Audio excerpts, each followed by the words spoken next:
জোনবিল মেলাৰ ইতিহাস কেতিয়াৰ পৰা আৰম্ভ হৈছিল জোনবিল মেলা কেতিয়া প্ৰতিষ্ঠা হৈছিল গোভা ৰাজ্য কিয় আজিও গোভা দেওৰজাক মূল আসনত বহুৱাই সবিশেষ শুনক জোনবিল মেলাৰ সম্পাদক জোৰসিং বৰদলৈৰ মুখেৰে এই সন্দৰ্ভত চাওক মৰিকৰ পৰা পিংকু দাসে যুগুত কৰা প্ৰতিবেদন বিনিময় পথাৰৰ যি ইতিহাসৰ সন্দৰ্ভত কিছু কথা জানিবৰ কাৰণে প্ৰয়াস কৰিম। মোৰ লগত উপস্থিত আছে জোনবিল মেলাৰ বাকৰি সম্পাদক জোৰসিং বৰদলৈ। মন্তব্য ল'ম দাদা, জোনবিলৰ যি ইতিহাস ল'বৰ কাৰণে আপোনাৰ ওচৰত চাপিছোঁ, কি ক'ব ইতিহাস সন্দৰ্ভত চমুকৈ?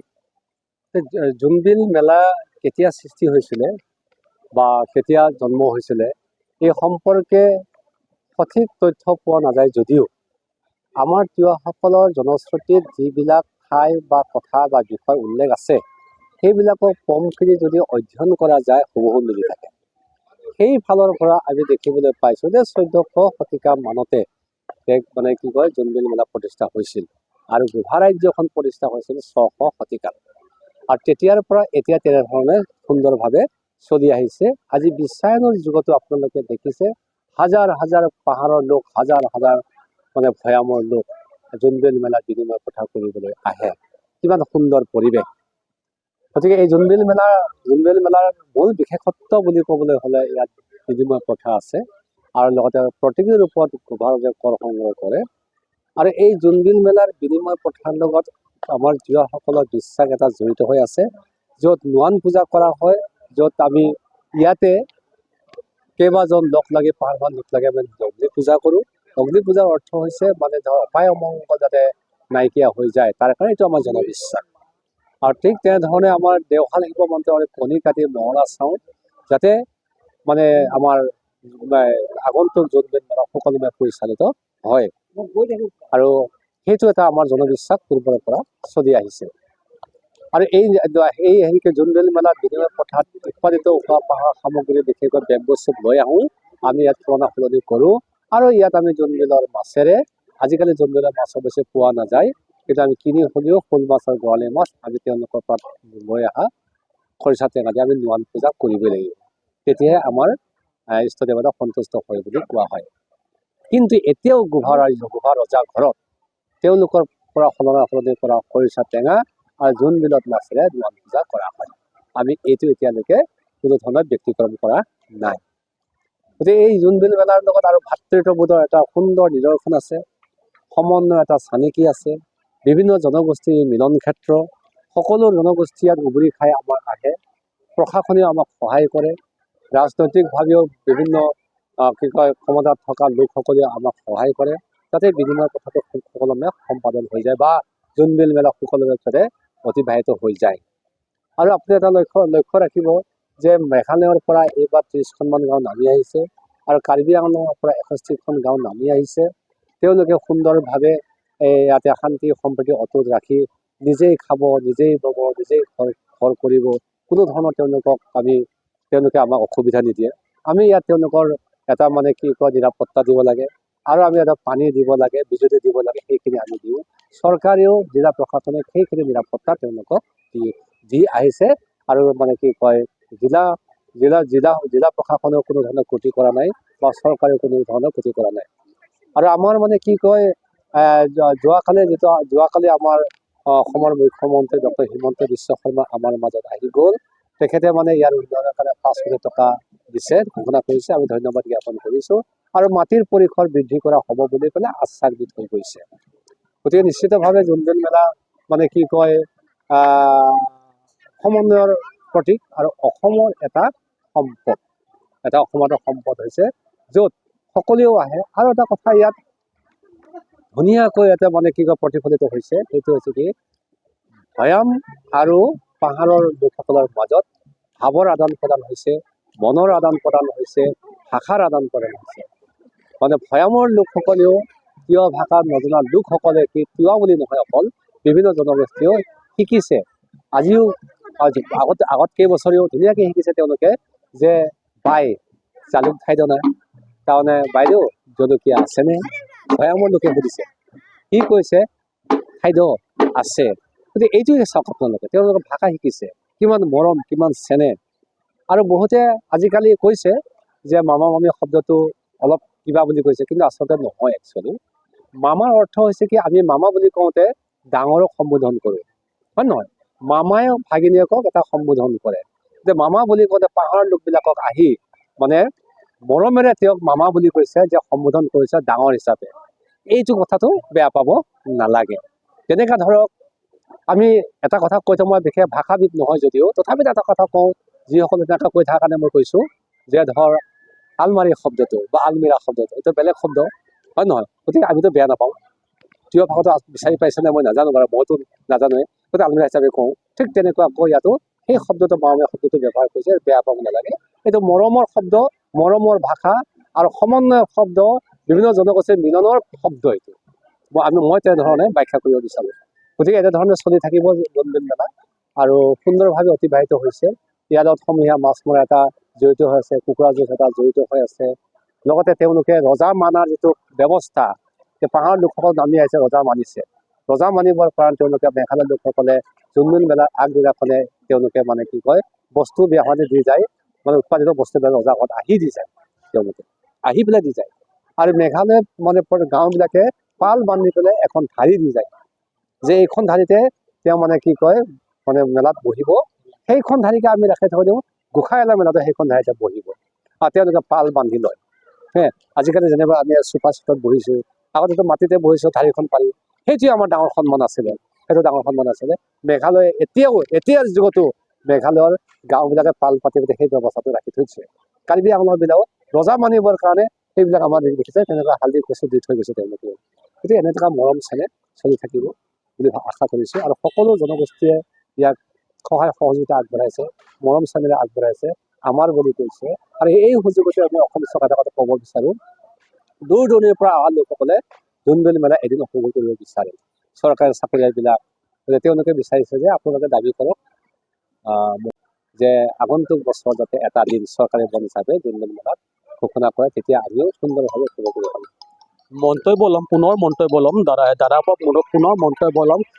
জোনবিল মেলা বাকৰি যি সম্পাদক জু সিং বৰদলৈ, আমি আপোনালোকক জনাবৰ কাৰণে চেষ্টা কৰিছোঁ। জু সিং বৰদলৈ বৰ্তমান আমাৰ লগত মজুদ আছে বা আমাৰ মাজত উপস্থিত আছে। মই বৰ্তমান জোনবিল মেলা বাকৰি যি মঞ্চত উপস্থিত আছোঁ, মঞ্চতে সেই জু সিং ডাঙৰীয়াৰ পৰা মন্তব্য ল'বৰ কাৰণে চেষ্টা কৰিছোঁ। এটা কথা উল্লেখ কৰি ভাল লাগিছে, মই নিজেও গৰ্বিত, মই মৰিগাঁওবাসী হিচাপে গৰ্বিত কৈছোঁ যে মই জন্ম নোহোৱা আগতেই বা ইয়াৰ বহু আগতে জু সিং দাদা ডাঙৰীয়া সম্পাদক হিচাপে দায়িত্বভাৰ অৰ্পণ কৰিছিলে। আৰু তাৰ পিছৰ পৰাই আজি তাৰিখলৈকে দাদা তথা জু সিং বৰদলৈ সম্পাদকৰ আসন সলনি কৰি আহিছে বা সম্পাদকৰ সকলো কৰণীয় কাম কৰি আহিছে। গতিকে এই সন্দৰ্ভত মন্তব্য ল'ব চেষ্টা কৰিম, কি কয় এই সন্দৰ্ভত। দাদা ইমান বছৰে সম্পাদকৰ আসন সলনি কৰি আহিছে, ক'ৰবাত ঘাট প্ৰতিঘাট যি কষ্ট, এই কষ্ট আৰু ত্যাগৰ কথা কি ক'ব? হয়, মানে কি কয়, মই মানে 1980 চনত মেট্ৰিক পাছ কৰিছিলোঁ। তেতিয়া মই 16 বছৰ বয়স। গতিকে আপোনালোকে সোধাৰ কাৰণে কৈছোঁ যে এইবিলাক কথা মই নকওঁ জেনেৰেলি। 16 বছৰ বয়স। তেতিয়া ভৰপক অসম আন্দোলন। তেতিয়া জাগিৰোডৰ পৰা এখন ৰঙা বাছ চলে, ৰঙা বাছখন ASTC, ৰঙা বাছখন ইয়াৰ পৰা যাব আমচৈ, আমচৈৰ পৰা নগাঁও, নগাঁৱৰ পৰা আকৌ আমচৈ, আমচৈৰ পৰা জাগিৰোড ৰাতি হৈ যায়। তেতিয়া প্ৰয়াত অনৰাম বৰদলৈ মোৰ লগত আছিল। তেখেতে যথেষ্ট কষ্ট স্বীকাৰ কৰি থৈ গ'ল, তেখেতৰ কথা আমি ক'বই লাগিব। তেখেতৰ লগত আমি মানে মহাপেচ খানাত গ'লোঁ 4বাৰ। মহাপেচ খানাত সুন্দৰভাৱে জোনবিল মেলা সম্পৰ্কে উল্লেখ কৰিছে, মানে কি কয় য'ত কিঞ্চিত হ'লেও, যিটো ইতিহাস আৰু তথ্যভিত্তিক। আৰু সেই তেতিয়াৰ পৰাই মোৰ দেউতাৰ লগত আহোঁ, ইয়াতে মাছ মাৰি চাওঁ, দেউতা ইয়াত কাম কাজ বা জোনবিল মেলাত আহে, বা বিষয় আছে, ময়ো বা বিষয়ে মই লাংথিয়া খেলৰ আহে চাওঁ। তেনেকৈ কৰি এটা সময়ৰ পৰা নেতৃত্ব ল'লোঁ। নেতৃত্ব লৈ পেলাই আগবাঢ়ি গ'লোঁ। আজি বহু বছৰেই হ'ল আৰু আজি এতিয়া 62 বছৰ বয়স মোৰ, 62 বছৰ বয়স। মানে কি কয়, এই তেতিয়াৰ পৰা মানে কি কৰিলোঁ, মানে এইটো নেতৃত্ব লৈ পেলাই আজি এইটো কৰিছোঁ। আৰু মোৰ কথাটো হৈছে কি, আমি সকলোকে সামৰি ল'ব লাগে। আৰু জোনবিল মেলা পৰিচালনা কৰাৰ ক্ষেত্ৰত মই দেখিলোঁ এটা বহল মনোবৃত্তিৰে আগবাঢ়িব লাগিব। আৰু বহল মনোবৃত্তিৰে আগবাঢ়ি গৈ সকলোৰ পৰা সহায় সহযোগিতা পাইছোঁ। আৰু আমাৰ যিখন বা বিষয়া আছে, বা বিষয়াসকলৰ এটা যুৱক চাম ওলাই আহিছে। সেই যুৱক চামক মই ধুনীয়াকৈ শিক্ষা দিছোঁ, তেওঁলোকক মানে যাতে কোনো ধৰণৰ কৃপণালি নকৰে, পৰম্পৰা দিশটো পালন কৰে। গতিকে তেওঁলোকে ঘাট প্ৰতিঘাটো বহুত আছে বাৰু, এইবিলাক মানে নকওঁ। গতিকে এনেধৰণে আমাৰ বাল বিশেষ সকলোৱে তেনেকুৱা নিৰবিচ্ছিন্নভাৱে ওলাই আহে। আমাৰ নিয়মেই আছে, সেইটো যিটো পৰ্ব পৰিব, নিজৰ ভাগ নিজে কৰিব, মোৰ ভাগ মই কৰিম, তেনেকৈ আমাৰ ওলাই আহে। গতিকে কষ্ট স্বীকাৰ কৰিলে, কষ্ট পালেহে মানে কষ্টৰ ফল সোৱাদ বুলি কয়। গতিকে ঠিক তেনেধৰণে ৰাইজৰ সহযোগিতা আগবাঢ়িছে। সেইকাৰণে গোটেই ৰাইজ লগত লৈ, বিভিন্ন জনগোষ্ঠীক লগত লৈ সকলোৰে পৰা পৰামৰ্শ, মই আকৌ পৰামৰ্শ লওঁ দেই, মই অলপ কিবা এটা হ'লে মই ৰাইজৰ পৰা পৰামৰ্শ লওঁ, সুন্দৰ পৰা ৰাইজৰ পৰামৰ্শ লওঁ, সি সৰুৱে হওক বা ডাঙৰে হওক, পৰামৰ্শ লৈহে আগবাঢ়ে। এনেকৈ আগবাঢ়ি গৈছে। সেই তাহানি সম্পাদক আৰু এতিয়া সম্পাদকৰ মাজত কি পাৰ্থক্য আছে? পাৰ্থক্য আছে। তাহানিৰ সম্পাদকটো হৈছে কি, আমি এখন তিৰপাল এনেকৈ বান্ধি পেলাই আমি তলত খেৰ অকণমান পাৰি পেলাই থাকোঁ। ৰজাকো আমি লৈ আহোঁ, তাতে আমি এখন কলপাতত, খেৰৰ ওপৰতে কলপাতত দি পেলাই ৰজাক বহুৱাওঁ, আৰু তাতে আমি দিন ৰাতি শুই থাকোঁ। ক'ত খাইছোঁ, ক'ত বৈছোঁ নাই আৰু, দুজনমান বনাব আৰু শুই থাকোঁ। যোনবিলাক তেতিয়া এভেইলেবল মাছ পায়, আৰু মাছ পায়, বহুত মাছ, তেতিয়া মাছেই মাছ পায়, আৰু সেই মাছেৰে আমি খাওঁ, আৰু নিজে বনাওঁ, নিজে খাওঁ, চাউল আমি তেতিয়া মানে কি কয়, ইয়ালৈকে আহিলে বা বিশেষসকলে অলপ চাউল লৈ আহে, আমি চাউল কিনিব নালাগে, সেই চাউল লৈ আমি ৰজাৰ পিটি ভোজ খাওঁ, আৰু আমি থকাখিনিত আমি ভাত খাওঁ। হয় হোটেলত খালোঁ, বা এতিয়াতো হোটেলো তেনেকুৱা কম, বা নিজে বনাই খালোঁ। আমি বনাই খাই পেলাই আকৌ ইয়াৰ পৰা খোজকাঢ়ি যাওঁ, আৰু জাগিৰোডৰ পৰা আকৌ খোজকাঢ়ি আহোঁ আমি, তেনেকুৱা। তেতিয়া গ্ৰেভেল ৰোড আছিলে, খোজকাঢ়িব লাগে গ্ৰেভেল ৰোডত, শিলগুটি ঢেৰ। গতিকে তেতিয়া মানে কি কয়, মেঘালয়ৰ পৰা লোকসকলে লাইন কৰি আহে আগতীয়াকৈ, আমিও লাইন কৰি পেলাই আহোঁ। তেনেকুৱাকৈ আমি চলালোঁ, মানে খুব ঠাণ্ডা বতৰত, আৰু কোনো ধৰণৰ লাইন নাই। টৰ্চ আগতে মানে কি কয়, সেইটো হেজেক লাইট নেকি, পাম দিয়া লাইটটো আছিলে, মেণ্টেল আছিলে। সেই মেণ্টেলকে এটা বা দুটা লওঁ, আৰু কান্ধত লৈ ঘূৰি ফুৰোঁ গোটেই ৰাইজে, লাইনটো নাই, কান্ধ লৈ ঘূৰি ফুৰোঁ। সেই তেনেকুৱা ঘাট প্ৰতিঘাটৰ মাজেৰে পাৰ হৈছে, আৰু বহুত আছে বাৰু, এইখিনি কিছু নকওঁ। আগৰ যি পৰিৱেশ আৰু এতিয়া সেই পৰিৱেশ কিছু সাল সলনি হৈছে, একদম এই সন্দৰ্ভত আগৰ পৰিৱেশ এতিয়াৰ পৰিৱেশ অলপ সাল সলনি হৈছে। মানে ধৰক আগতে একদম ৰজাও খোজকাঢ়ি আহে, মই নিজে পাইছোঁ দেই, ৰজাও খোজকাঢ়ি আহে, একেলগে ৰজাৰ লগত আহোঁ, ঢোল ডগৰ বজাই আহে। তাৰপিছত হ'ল কি, মাজমুখণ্ডতে আমি হাতীত লৈ আহোঁ, হাতীও লৈ আহিছোঁ কেইবাবাৰো আমি। এতিয়া ৰজাৰ দেউতাকক আমি হাতীত লৈ আহিছোঁ কেইবাবাৰো, আৰু লগতে লাহে লাহে গাড়ীত আনিব আৰম্ভ কৰিলোঁ, মানে কি কয় হেৰি কৰিব আৰম্ভ কৰিলোঁ। এতিয়া তাতে আমি ৰজা যিদিনাখন আহিব, তেতিয়া মানে বিভিন্ন মানে পাহাৰৰ মানুহবিলাকো বিচাৰে, থলৰ মানুহবিলাকো বিচাৰে। সেইকাৰণে এতিয়া আমি ধৰক আকৌ বিভিন্ন ধৰণৰ ইয়াত মেলাৰ কাৰণে বহুত ধৰণৰ ডাঙৰ গৱেষকসকলেও আহে, চাব বিচাৰে, কথা পাতিব বিচাৰে। সেইকাৰণে এতিয়া আমি বৃহস্পতিবাৰটো ৰজা আহিবই, সেইদিনাখন ভোজ খাবই। তাৰপিছত আকৌ শুকুৰবাৰ দিনাখন অহা নিয়ম নাছিলে, কিন্তু শনিবাৰ দিনাখন আহিব, শুকুৰবাৰ দিনাখন আজি অহা নিয়ম নাছিল। বহুত মানুহে বিচাৰে, সেইটো কাৰণে এই নিয়মটো আমি আলোচনা বিলোচনা কৰি পেলাই পৰম্পৰা নীতিমতে এইটো আমি ধৰক মন্ত্ৰ পাঠ কৰি, পূজা পাঠ কৰি লৈ আনাৰ ব্যৱস্থা কৰোঁ। এটা কথা দৰ্শকসকলে জানিব বিচাৰে আপোনাৰ থ্ৰুৱেদি, গোভা দেউৰজাক মূল আসনখন কিয় দিয়া? হয়, গোভা দেউৰা হৈছে কি, আগতেতো গোভা দেউৰজা ৰাজনৈতিক পাৱাৰ আছিলে। যেতিয়া 1835 খ্ৰীষ্টাব্দত মানে ব্ৰিটিছে যেতিয়া অধিগ্ৰহণ কৰি ৰাজনৈতিক পাৱাৰটো নোপোৱা হ'ল, কিন্তু আটাইতকৈ সৌভাগ্যৰ কথা এটা, গোভা ৰজাক কিন্তু সামাজিক স্বীকৃতি তিৱাসকলে দিলে। আৰু তাৰ অৰ্থটো হৈছে গোভা ৰজাই সকলোৰে লগতে এই যে সামাজিক স্বীকৃতি দিয়া যি পৰ্ব, সকলোৰে লগতে মানে পাহাৰ ভৈয়াম বজাই ৰাখিলে। এতিয়াও পাহাৰৰ আমচাই পিনিও আজি আহিছিলে, আমচাই পিনিও লোকসকলে চগ্ৰা পূজা কৰিবৰ কাৰণে পুৰা আগে ৰজা ঘৰত আহি পেলাই তেওঁলোকে পাগুৰি লৈ যায়। সেই পাগুৰিকে ৰজা সাক্ষী চাই চগ্ৰা পূজা কৰিব, আৰু তেওঁলোকে ইমান টাইম পাব, ৰাতি নোহোৱালৈকে ৰজা ঘৰত সোমাব নোৱাৰে, পানীও দিব নোৱাৰে, পানীও নাখায় তেওঁলোকে, কোনো যাব নোৱাৰে তাত। তেওঁ যি কষ্ট পায় পাব, তাকে দুপৰীয়া আহিলে এন্ধাৰলৈকে সি তাতে থাকিব লাগিব, এন্ধাৰ হোৱাৰ লগে লগেহে ৰজা ঘৰলৈকে তেওঁ যাব সুন্দৰভাৱে। তেনেকুৱা কৰি পেলাই পাগুৰি লৈ যায়, পাগুৰি লৈ গৈ পেলাই আৰু তাতে মানে গোভা ৰজাৰ নামতে তেওঁলোকে চগ্ৰা পূজা কৰিব। এনেকুৱা পৰ্ববিলাক আছে। আৰু এটা কথা পৰ্ব আছে, আৰু এতিয়া ঠাণ্ডা দিন আহিলে, ঠাণ্ডা দিনতে তেওঁলোকে তাতে বিষ্ণু পূজা কৰে। বিষ্ণু পূজা কৰাৰ লগে আমি বিষ্ণুটো এৰি দিওঁ। আৰু ইয়াতে গৰম দিন হোৱাৰ লগে লগে আমি পালহাৰী আমাৰ এতিয়া খাৰবিলৰ বিলৰ সন্মুখতে আমি এইখিনিতে মেলা এখন ওলাই, খাৰবিল মেলা, তাতে আমি বিষ্ণু পূজা কৰোঁ। তেতিয়া আকৌ আমি বিষ্ণু ধৰোঁ। এইটো পাহাৰ ভ্ৰমণ আমাৰ কাষ্টমাৰ মানে সেইটো চলি আছে আমাৰ সুন্দৰভাৱে। এতিয়ালৈ বহু ৰজা আহিছে আৰু বহু ৰজা গৈছে। উম। যি পৰম্পৰা বংশধৰ যি পৰম্পৰা গোভাৰ ৰজা বৰ্তমান গোভাৰ ৰজা কেই নম্বৰ ৰজা বুলি আপুনি ভাবে বাৰু? এইটো কোৱাটো সমীচীন নহয় হা, এই কোৱাটো সমীচীন নহয়। কাৰণ এতিয়ালৈকে আমি ধৰ 600 শতিকাৰ পৰা যদি গোভা ৰাজ্য সঁচাকৈ সৃষ্টি হৈছে, আজি কিমান শ বছৰ হ'ল। আপোনাৰ জানিব যে যেতিয়া গোভা ৰজাই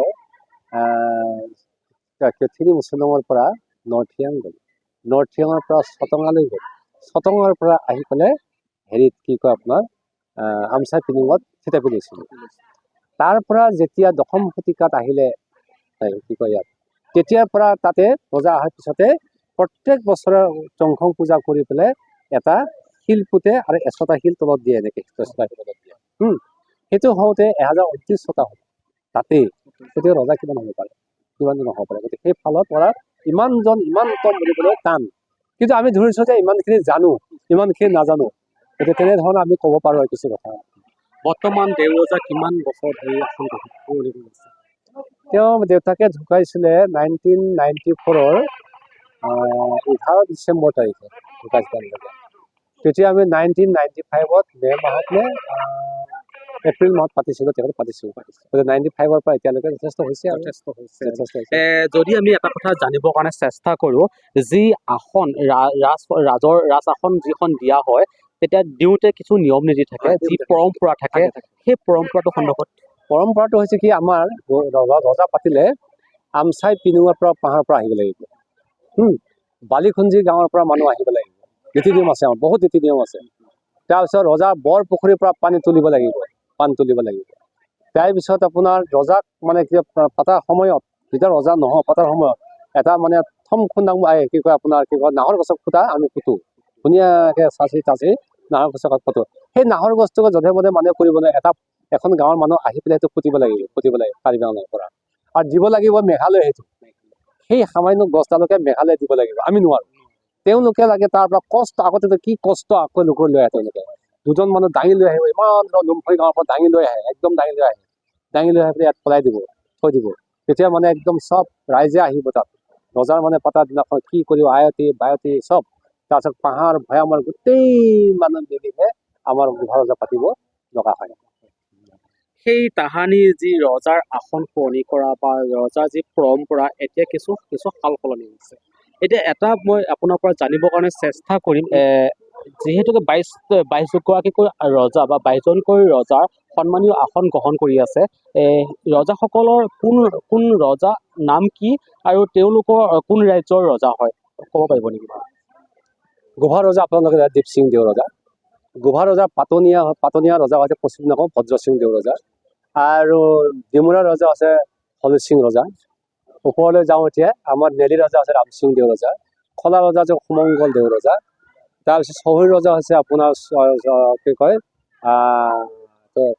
কয় সুৰেন্দ্ৰনাথ ৰজা।